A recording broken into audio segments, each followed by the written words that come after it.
नाही, शेवटी कार्यकर्ते आणि पक्षाची जी इच्छा असते आणि पक्ष जो निर्णय घेतो तो तिथं ऐकावं लागतं. त्यामुळे त्यांचा पक्ष वेगळा आहे. त्यांच्या पक्षाने जो कुठला निर्णय त्यावेळेस तिथं घेतला जाईल, म्हणजे काकी जर निवडणुकीला त्यावेळेस उभं राहणार नसतील आणि जे उभं राहणार असेल, शेवटी त्यावेळेस जी लढाई होईल 2029ला, ती तशी बघितली तर सर्व पक्षीय ती लढाई त्या ठिकाणी होऊ शकते. हे बघा, आता अजितदादांच्या वेळेस सुद्धा पवार विरुद्ध पवार झालेलंच आहे. लोकसभेला सुद्धा पवार विरुद्ध पवार झालेलंच आहे. त्यामुळे उद्या जाऊन पवार विरुद्ध पवार होण्याची शक्यता ही आपल्याला नाकारता येणार नाही. लोकांची इच्छा आहे, लोकांचं मत आहे. जी शेवट दादांची इच्छा होते की पवार परिवार एकत्रित आला पाहिजे. परिवार म्हणून एकत्रित आला पाहिजे हे किती खरं असलं तर राजकीय दृष्टिकोनातून निर्णय घेत असताना कधी कधी चांगल्या गोष्टी होण्यासाठी काही कडक निर्णय घ्यावे लागतात, काही गोष्टींचा त्याग द्यावा लागतो. आता जर उद्या जाऊन परिवाराला एकत्रित यावं लागेल, आम्ही तर विरोधात आहोत, पण सत्तेतून काही लोकांना बाहेर येणं म्हणजे पक्षाला आमदारांकडे बघून आणि त्यांच्या सर्व कार्यकर्त्यांकडे बघून तो तसा सोपा निर्णय नाही.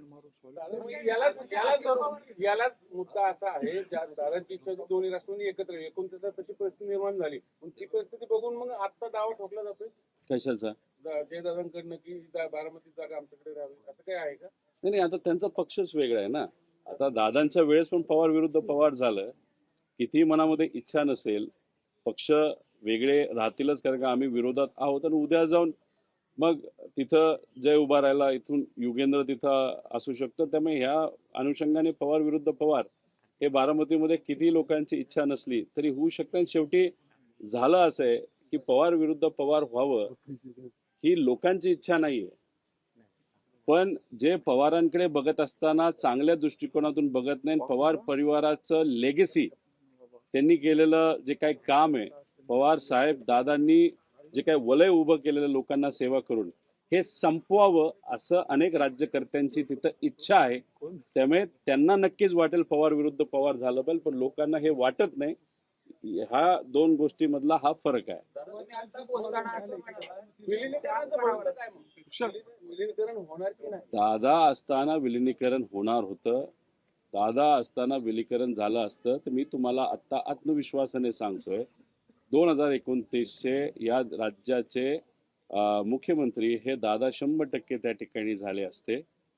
आणि मग आता दादा आज नसल्यामुळे दादांची इच्छा ती होती, आणि दादाच आज नसतील, दादा खऱ्या अर्थाने पुढाकार घेणारी व्यक्ती त्या परिवारातून होती, नाही तर पक्षातून होती. दादाच नसतील तर आज विलिनीकरणाचा प्रश्न हा उद्भवत नाही आणि निर्माण सुद्धा होत नाही.